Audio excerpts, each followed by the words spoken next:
मुसलमानों का, इनके अलावा और भी कास्ट है इस देश में, उनका काहे नहीं हो रहा एनकाउंटर? वो गुंडे बदमाश नहीं है या वो सारे के सारे शंकराचार्य हैं? ये तो बताइए आप मुझे।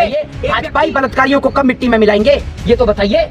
ये एनकाउंटर सिर्फ उन लोगों के लिए है जो सरकार को हिलाने का दम रखते हैं। आज गली गली चौक चौराहे पर गुंडे और बदमाश पैदा हो रहे हैं। वो मजबूरी में जाकर जब उसको काम नहीं मिल रहा हो तो वो छीना झपटी करने का काम करता है। आज नेता, इस देश के चोर डकैत लुटेरे नेता मेरे संविधान की धज्जियां उड़ा रहे हैं, मेरे देश के लोगों को दलित और स्वर्ण के नाम पर बांट रहे हैं। तेरा भैया तेरी फिल्म देख रहा है, तुम भैया बहन दोनों मिलकर, तुम भैया बहन, इसको फिल्मों में काम मिल नहीं रहा है, इससे ये पूछ लो ना कि तुम खुद कितनी पढ़ी लिखी हो, ये तो बता दो। ये पूछ रहे एनकाउंटर की स्पेलिंग लिख दोगी है? ये तो बलात्कारी रिहा हो सकता है इस देश के अंदर है, बलात्कारी बाहर आ सकता है, बलात्कारी पैरोल पे आ सकता है, बलात्कारी बाहर निकल पे फूल की माला पहनाई जा सकती है, लेकिन एक व्यक्ति जो गुंडा बदमाश है क्या वो सुधर नहीं सकता? उसने बलात्कार तो नहीं किया। मैं बलात्कार से बड़ा जघन्य अपराध किसी को नहीं मानता। देश में जितने नेता हैं सबको ओपन चैलेंज। देश का कुल बजट 45 लाख करोड़ है, लेकिन हम देश को 90 लाख करोड़ का हिसाब दिखाएंगे और हम बताएंगे कि कैसे देश से महंगाई दूर होगी, बेरोजगारी दूर होगी। आप आइए इंडिया गेट की मंच पर और समय, तारीख और तिथि अपनी रख लीजिएगा। योगी जी ने अपना वादा पूरा किया, मिट्टी में मिला देंगे कहा था, मिला दिया मिट्टी में। तो एक बात आप मुझे बताइए, साध्वी प्रज्ञा ठाकुर, मालेगांव बम ब्लास्ट का उनके ऊपर आरोप, ठीक है, शहीद हेमंत करकरे को उन्होंने अपमान किया। एक बात आप मुझे बताइए, भाजपाई बलात्कारियों को कब मिट्टी में मिलाएंगे, ये तो बताइए। ये एनकाउंटर सिर्फ उन लोगों के लिए है जो सरकार को हिलाने का दम रखते हैं। किसको गुंडा और बदमाश बनाया और किसने गुंडा और बदमाश बनाया, जरा ये तो बताइए आप मुझे। आज गली गली चौक चौराहे पर गुंडे और बदमाश पैदा हो रहे हैं। इनका कारण क्या है जानते हैं? करोड़ों रुपया, खरबों रुपया देश का लूट कर व्यापारी अपने घरों में बैठे हैं। देश की जनता भूखी मर रही है। जिसके घर में बच्चे भूखे मर रहे हो और जिस बाप के पास रोजगार ना हो, वो मजबूरी में जाकर जब उसको काम नहीं मिल रहा हो तो वो छीना झपटी करने का काम करता है। आज देश में इतनी महंगाई, इतनी बेरोजगारी पैदा हो गई है कि लोग हर गली चौक चौराहे पर गुंडे और बदमाश बन रहे हैं। सरकार जो है अखिलेश यादव वैसी की तरह जो है धर्म ढूंढ रहे हैं, अपराधियों का जात धर्म ढूंढ रहे हैं आप। सर एक बात आप मुझे बताइए, मैं आपसे ये कहता हूँ कि ब्राह्मणों का, दलितों का, ठीक है, इसके अलावा आपके मुसलमानों का, इनके अलावा और भी कास्ट है इस देश में, उनका काहे नहीं हो रहा एनकाउंटर? वो गुंडे बदमाश नहीं है या वो सारे के सारे शंकराचार्य हैं? ये तो बताइए आप मुझे। एक व्यक्ति देश में खुलेआम जहर घोलता है, किसी को कट्टा और पिस्टल दिखाता है, हैं? एक व्यक्ति सरेआम फायरिंग को बंदूकें लहराता है, उसका कुछ नहीं होता। जरा बताइए आप मुझे, ना कोई कार्रवाई होती है। आप भी कह रहे हैं क्या फेक एनकाउंटर है? आपका भी मानना है अखिलेश यादव जैसे कह रहे हैं? भाई साहब एक बात आप मुझे बताइए, जो आप ये देखिए कि गोली चलती है और उसके हाथ से असला भी नहीं छूटता। बड़ी इंटरेस्टिंग कहानी है। डीआईजी कहते हैं तड़प तड़प के मरा है। हाँ, तड़प तड़प के मरा है। डीआईजी वीडियो बना रहे थे ना कि तड़प रहा है, नहीं तड़प नहीं रहा, अभी एक और लगा दो गोली। तड़प रहा है, नहीं अभी नहीं, एक और लगा दो। अरे डीआईजी साहब, हमें भी पता है कि कानून और व्यवस्था पे सरकार उठा दो तो आपके मुख्यमंत्री बुलडोजर चलाते हैं। आपके मुख्यमंत्री ने तो काम ही वही किया है जो सारे संविधान के खिलाफ है। आज बाबा साहब भीमराव अंबेडकर की जयंती है, 14 अप्रैल बाबा साहब का दिन, और आज वो भी ऊपर बैठकर सोच रहे होंगे कि जिन लोगों के लिए मैंने इस देश का संविधान लिखा, वो नेता, इस देश के चोर डकैत लुटेरे नेता मेरे संविधान की धज्जियां उड़ा रहे हैं, मेरे देश के लोगों को दलित और स्वर्ण के नाम पर बांट रहे हैं। उन्होंने बुद्ध धर्म क्यों अपनाया था जानते हैं?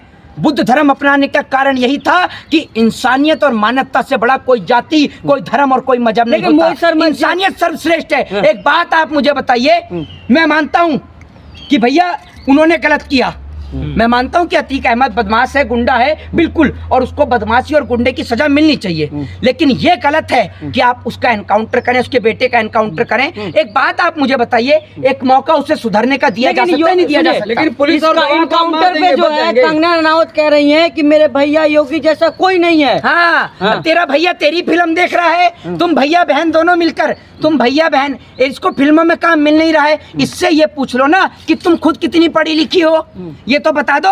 ये पूछना एनकाउंटर की स्पेलिंग लिख दोगी? नहीं, ये तो सुशासन की तारीफ कर रही है, सुशासन की है। सुशासन जो आया है ना, एक सुशासन बैठा हुआ है और दुशासन ऊपर से बैठा हुआ है, ठीक है ना? ये दुशासन मिलके जो वध कराने का काम कर रहे हैं ना यहाँ पर। एक बात मैं आपको बता दूं, जो ये कह रही है ना ये भूल गई ड्रग्स सबसे ज्यादा कहाँ पर ले रहे हैं, कौन कौन ले रहा है ड्रग्स?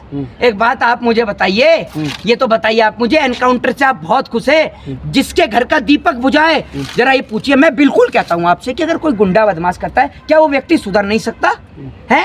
एक बलात्कारी रिहा हो सकता है इस देश के अंदर है, बलात्कारी बाहर आ सकता है, बलात्कारी पैरोल पे आ सकता है, बलात्कारी बाहर निकल पे फूल की माला पहनाई जा सकती है, लेकिन एक व्यक्ति जो गुंडा बदमाश है क्या वो सुधर नहीं सकता? उसने बलात्कार तो नहीं किया। मैं बलात्कार से बड़ा जघन्य अपराध किसी को नहीं मानता।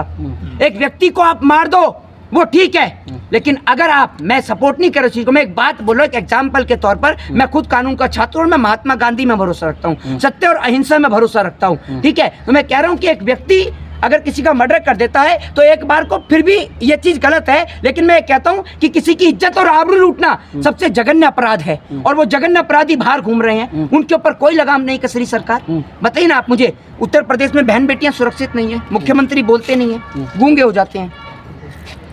दीजिए आप इन सवालों का जवाब। ठीक है, तो आखिरी में पूछेंगे, जिस तरह से डंका जो बज रहा है योगी आदित्यनाथ का, कहा जा रहा है कि ऐसा मुख्यमंत्री सबको बनना चाहिए। भाई साहब एक बात आप मुझे बताइए, एक बात आप मुझे ये बताइए कि भाजपा ये जो आज बोल रही है कि मुख्यमंत्री योगी आदित्यनाथ से अच्छा कोई मुख्यमंत्री नहीं है, ये मुख्यमंत्री ने क्या काम किया है? जनता परेशान है और मुख्यमंत्री अगर इतने ही बड़े वो अपने आप को बन रहे हैं, तो एक बात आप मुझे बताइए, देश की जनता का लाखों करोड़ों रुपए लूटकर इन लोगों ने अपने पास धर लिया है, ठीक है? करोड़ों रुपया इस देश का खाया जा रहा है, हर साल लाखों करोड़ों रुपया इस देश का खाया जा रहा है, जनता भूखी मर रही है। जैसे ब्रिटेन के अंदर होता है, तमाम जगह पर एक जगह पे एक प्लेटफॉर्म को तैयार किया जाता है, जो प्रधानमंत्री बनना चाहता है वो आए मंच पर और वहां आकर डिबेट करे। मैं कहता हूं मुख्यमंत्री से कि अपने काम का मैनिफेस्टो उठाकर लेकर आ जाए आप। हमारे पास एक ऐसा व्यक्ति है जो आपको गूंगा कर देगा। आपका बजट 45 लाख करोड़ का है, मेरा वो व्यक्ति आपको 90 करोड़ का बजट दिखाएगा, 90 लाख करोड़ का बजट, देश के बजट से दुगना बजट को आप। अरे योगी आदित्यनाथ नहीं, देश में जितने नेता हैं सबको ओपन चैलेंज, देश का कुल बजट 45 लाख करोड़ है, लेकिन हम देश को 90 लाख करोड़ का हिसाब दिखाएंगे और हम बताएंगे कि कैसे इस देश से महंगाई दूर होगी, बेरोजगारी दूर होगी। आप आइए इंडिया गेट की मंच पर और समय, तारीख और तिथि अपनी रख लीजिएगा। अगर आप जवाब दे दे तो हम मान जाएंगे।